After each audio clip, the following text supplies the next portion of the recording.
सुप्रभात प्रिय छात्रों। आज हम हिंदी पाठ्यपुस्तक में से दूसरी इकाई पढ़ने वाले हैं। उसमें पहली कविता है कह कविराय।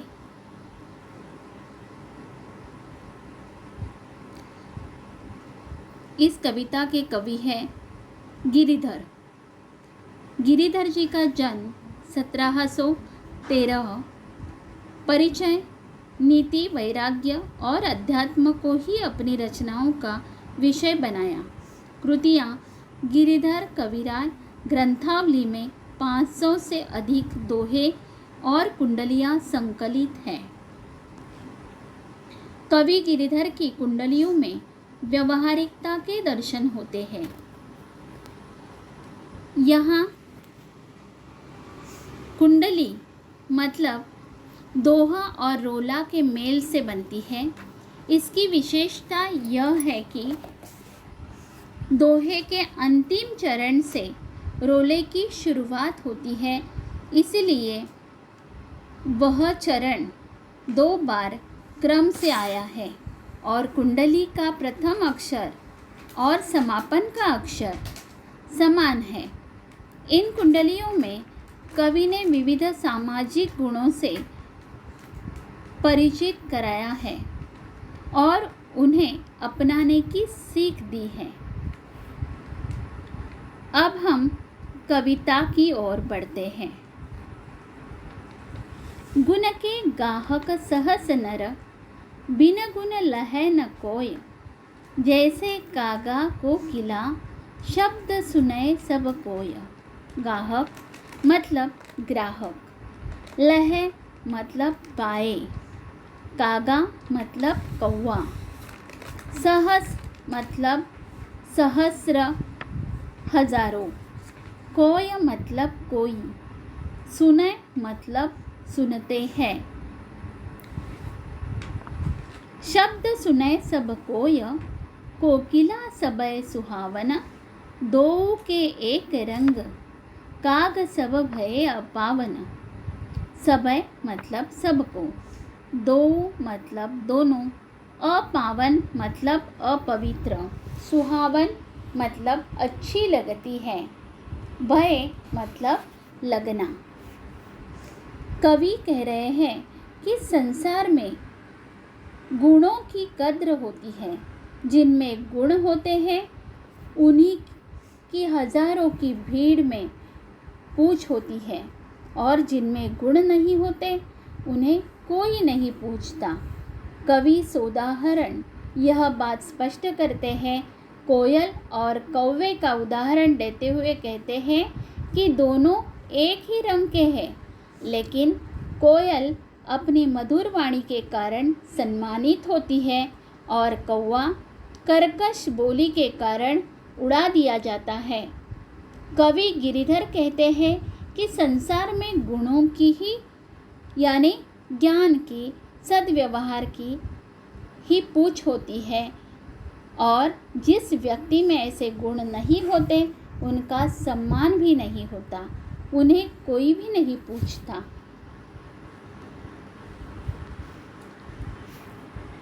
कह गिरिधर कविराय सुनो हो ठाकुर, मन के बिन गुण लहै न कोय। सहस नर गाहक गुण के। सब जो व्यक्ति होते हैं गुण के ही ग्राहक होते हैं, मतलब गुण का ही मोल किया जाता है। सुनो मतलब सुनिए, कोय मतलब कोई, नर मतलब मनुष्य, लहै मतलब पाए, सहस यानी कि सहस्र, गाहक यानी कि ग्राहक। अगले कुंडली में कहते हैं, देखा सब संसार में मतलब का व्यवहार। जब लगी पैसा गांठ में, तब लगी ताको यार। मतलब यानी कि स्वार्थी। गांठ मतलब जेब, यार मतलब दोस्त, लगी मतलब तक, ताको मतलब उसका।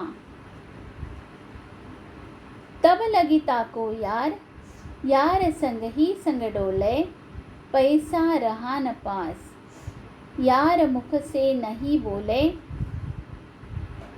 संग यानी कि साथ, डोले मतलब घूमना।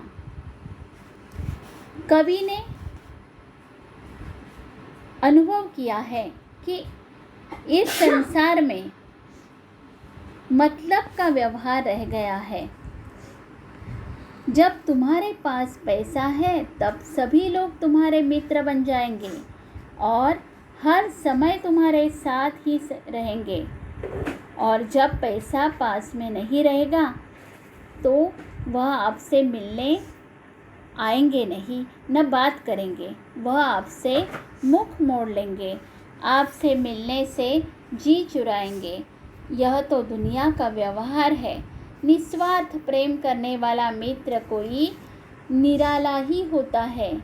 बिरला यानी कि निराला होता है, बाकी सब स्वार्थ के ही मित्र होते हैं।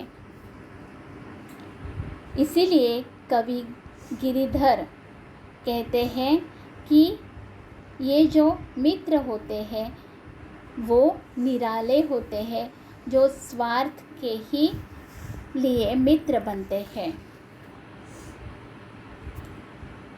अगले कुंडली में कवि कह रहे हैं, झूठा मीठे वचन कही, ऋण उधार ले जाए, लेत परम सुख उपजय, लयके दियो न जाए। ऋण यानी कि कर्ज, लेके मतलब लेकर, उपजय मतलब होना, दियो मतलब देना। लेके दियो न जाए, ऊंच अरु नीच बतावे, ऋण उधार की रीति मांगते मार न धावे। अरु मतलब और, मांगते मतलब मांगने पर, धावे मतलब दौड़ता है, रीति मतलब व्यवहार, मारन मतलब मारने। कवि कह रहे हैं कि जो व्यक्ति झूठा होता है वह हमेशा मीठा मीठा बोलकर आपसे उधार ले जाता है। उधार लेने पर अत्यंत सुख महसूस करता है, लेकिन उधार चुकाने का कभी नाम भी नहीं लेता। वह हमेशा अच्छे व्यक्ति की बुराई करता है। उधार लेकर जीना उसकी रीति होती है, जिसे वह ताउम्र निभाता है, यानी कि उम्र भर निभाता है।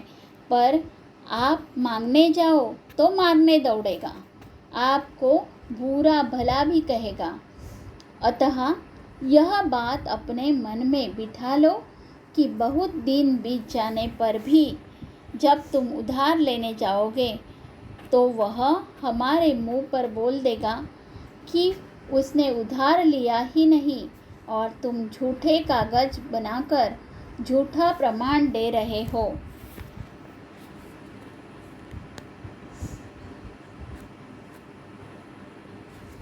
धन्यवाद।